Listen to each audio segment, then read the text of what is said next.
Okay, where is she? I'm in front of you. Oh.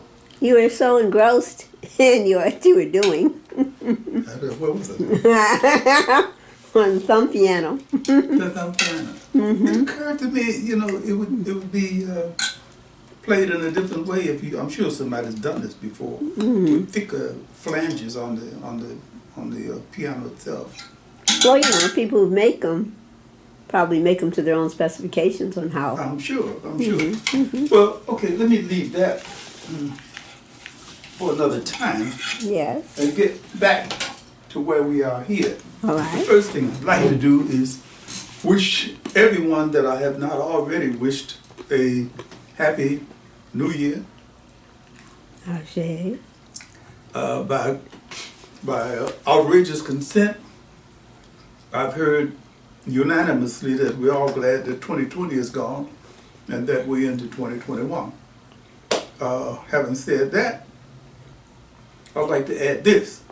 It occurred to me as we've been having these readings that, in light of all of the other tumultuous things happening, that, reading from a book he wrote, well, what's that,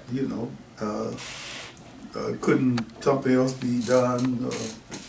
Or as a friend of mine used to say, couldn't something else be done did? Well, done did, yes. Done did. Great grammarian. Anyway, I was sort of reluctant to get back into the reading of my books, not just because it's an egotistical exercise, but simply because in light of everything else that's been happening since the end of last year, the beginning of this year, and will probably continue for many other years onward, it occurred to me that I put this aside, but I began to receive some very valuable counseling from, number one, a lady named Zola Salena-Hawkins, and I won't mention the other names, but they said, hey, look, man, you just can't stop doing what the artist is supposed to do, because the voter suppression and the attempt to have a coup on the government and the pandemic and all the rest of these things are happening. Since the beginning of the world, these things have been happening concerning voter suppression. What was it?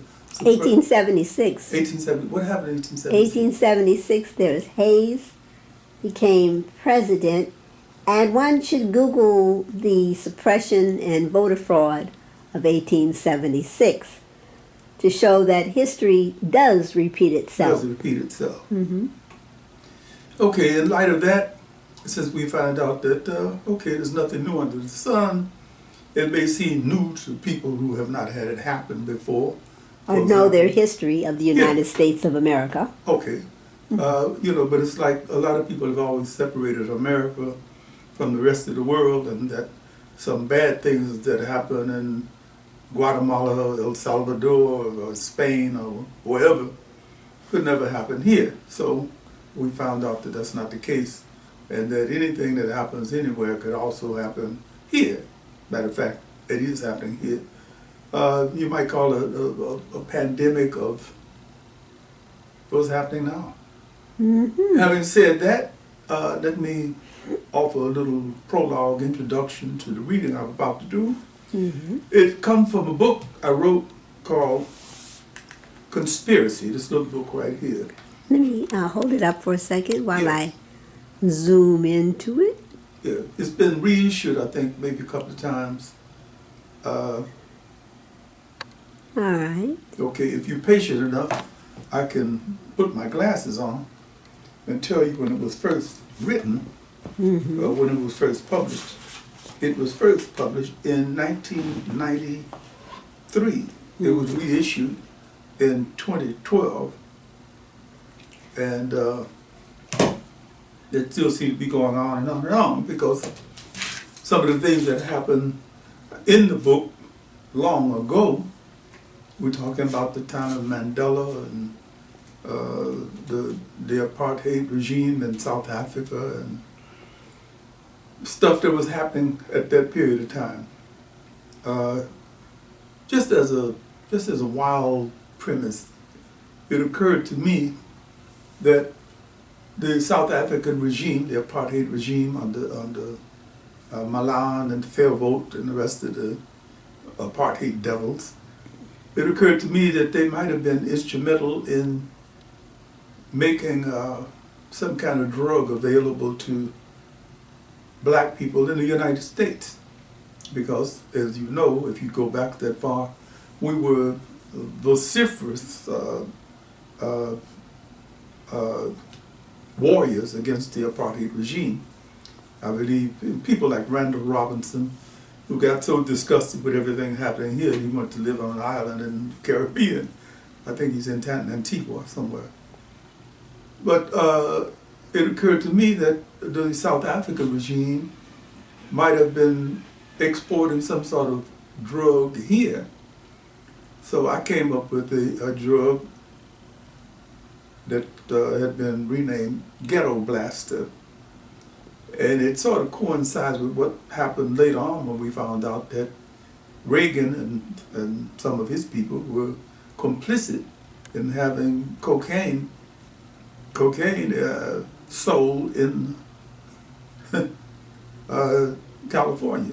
A brother named Hollywood, whatever his last name was also involved in that. So it was less about ideology and more about money with him. But things like this happen. Having said all of that, I do want to mention that that book can be purchased on Amazon. by Oh, the way. really? Okay, yes. It's available, and it's also an ebook. Okay, so that's just good. wanted to know. So it's still going around and around. Mm-hmm. This is the second reading of this book. I believe the first reading was like about 2 years ago. Yes, but you didn't read the whole book. You only read a portion of the book. Oh, is that right? Yes. Oh, I thought I read the whole You're book. giving a sample of the book. Okay, well this time around, Yes, it's going to be more than a sample. I'm going to read this whole thing, but not tonight. Okay. I'm taking it chapter by chapter because my nerves are bad. Odie Hawkins, storyteller. That's right. That's what I... Yes, that's storyteller. That's a story, folks. That's a story. No, it's not a story. It's a lie. It's, you know, I know the difference. I know the difference. All right. I don't want to get into, you know, what a liar I've been most of my life. Mm-hmm. Well, up until I was about 19, I discovered, wow, Mm-hmm. you can make money telling lies. You know, you don't have to make enemies. You can make money. Mm-hmm. So I started writing. Mm-hmm. I'm sure I'm speaking for a lot of other writers who discovered the same thing. Hey, I keep telling these lies. Well, as you say, sometimes I ask you if it's true, and you say, well, it could be.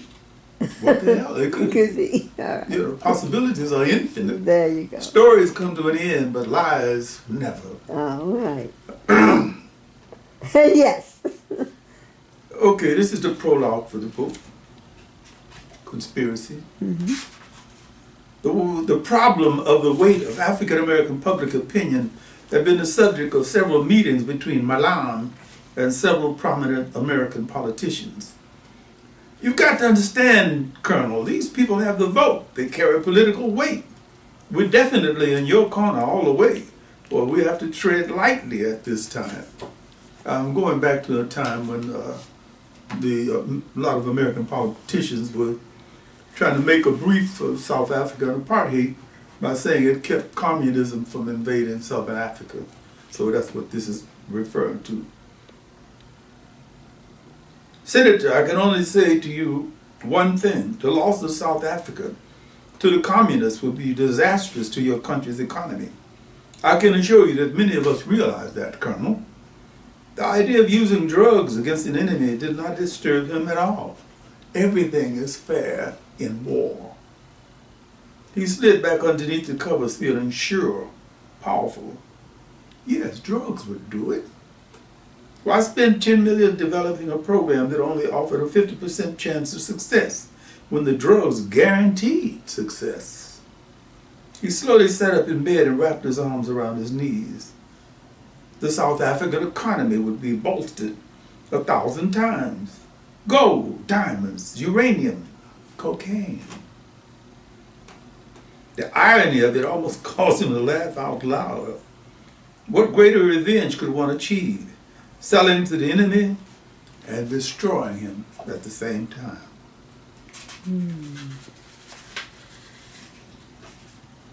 Prologue. After tripping halfway around the world, he finally decided to pay us a visit in Atlanta. Montuna and the children were damn near out of their minds with excitement. If I had been a jealous type, I would have been walking around with my jaws tight every day, just from checking out the attention my wife and children paid to him. Leon says I shouldn't let the children eat candy or any of the stuff that has refined sugar in it, just fruit. Dad, Uncle Leon is teaching me capoeira Angola. It's more ritualized and more serious than capoeira regional. Daddy, I love Uncle Leon. He's so funny. Well, they give you some basic idea of the family vibe. And to tell the truth, I was right in there with the rest of them, trying my level best to make sure that his 6-month stay with us was going to be one of the best times he'd ever had in his life. He showed up looking lean, fit, and full of fun. Nothing like what I expected after reading his last 3 books. Herb, you got to remember something, man. A writer is a lot like an actor. If a writer tried too seriously feel all of the emotions that his craft required of him, he'd be stark raving crazy in a week. I can write about bitterness, but I'm not bitter. I refuse to be bitter. I can write about sadness, but I ain't sad. I can express a lot of feelings, but they're not necessarily how I want to live my life. I don't know if they arranged it that way, but Simone, the librarian that he had given his soul to down the road a ways in Augusta, was spending time with her youngest daughter up in Alaska. Montuna kept up with everybody's business. I don't know, baby, what do you think? You think she made it her business to get out of town because she knew Leon was coming? How did she know he was coming? Well, I had to tell Lucille. And once you tell Lucille anything, you may as well tell all of Augusta. I have to remember that. He was family from day one. And he still had a bunch of strange ideas about a lot of things. I challenged him on one of his pet theories. How are you going to prove what you're saying about the Afrikaner-dope connection? I'll write a novel about it. But Leon, I argued with him over a fifth of Chivas Regal.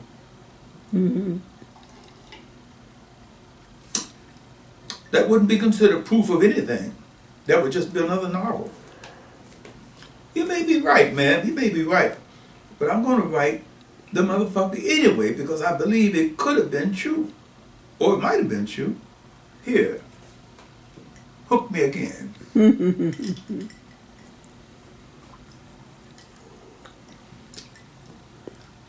He started on this thing the next morning. I could see the change come over him. He was still Leon on leave, having a good time in Georgia. Georgia? Whoa.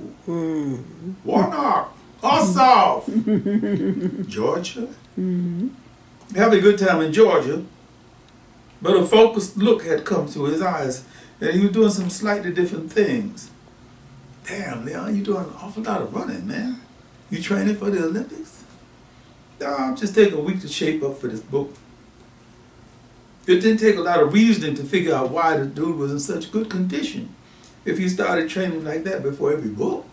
I got in the habit of jogging again and lost 10 pounds in 3 days. Running in that Georgia heat can melt your ass off. Next thing he did was go to the library. Montuna cracked up.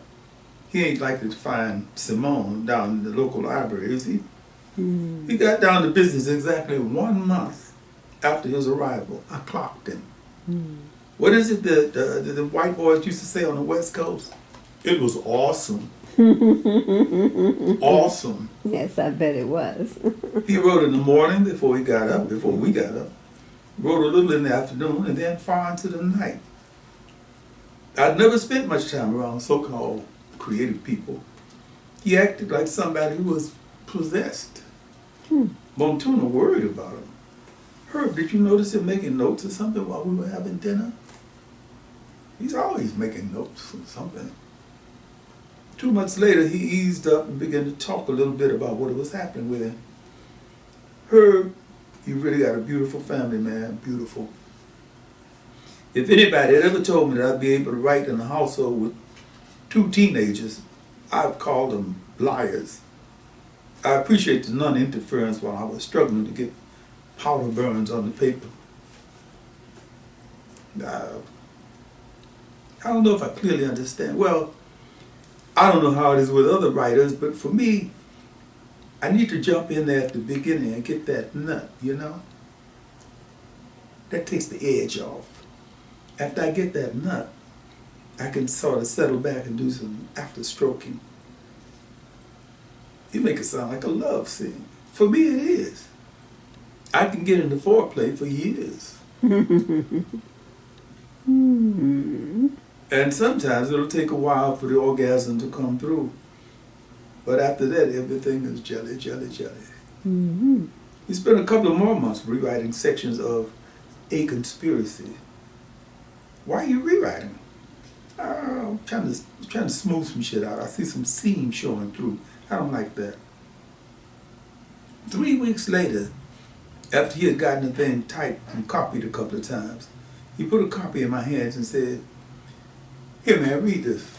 Tell me what you think." The manuscript you're about to read is what he gave me to read.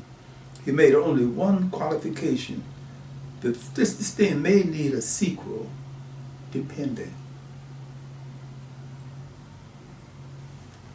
That's the prologue. I'm going to get into chapter 1 tomorrow evening, approximately the same time, because I see what it's leading to. I see. What does the thing on the back say? The thing on the back says, Yes. "Hey, you, what are you doing with your life? Don't you know there's more to do in life than sitting down with a pencil and paper? Why don't you get yourself a computer, or at least a word processor?" It does not say that. Oh. Read. Instead of inventing, please read. Don't be hard on me, Alfred. Don't be hard on me. Don't be hard on me. You see what I'm going through. It says, Odie Hawkins, that's me, the Undergroundmaster, that's also me, uses his life experiences as the basis for his books, and in Conspiracy he relies on his storytelling talents to weave a web of deadly intrigue and high adventure. Hendrik Malan was the South African secret agent who devised the plan to have the black American ghettos destroy themselves by supplying them with a cheap but highly addictive drug known on the streets as ghetto blaster. I have to say that I sold this as a treatment for a prospective movie, but the circumstances wouldn't allow the thing to go forth because it seemed to be too close to home. And that's what I was told. But since we know that they sell, for example, they sell menthol cigarettes in black communities at a disproportionate rate than they sell any other thing that you can smoke, means that this particular kind of rationale still has some substance to it.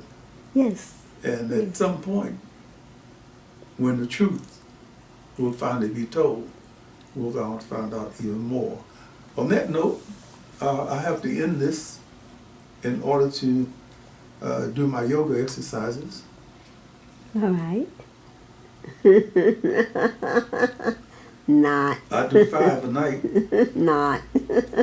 I'm trying to get these other 2 fingers up. But I can't. Fiction. I can't do it. I can't do it.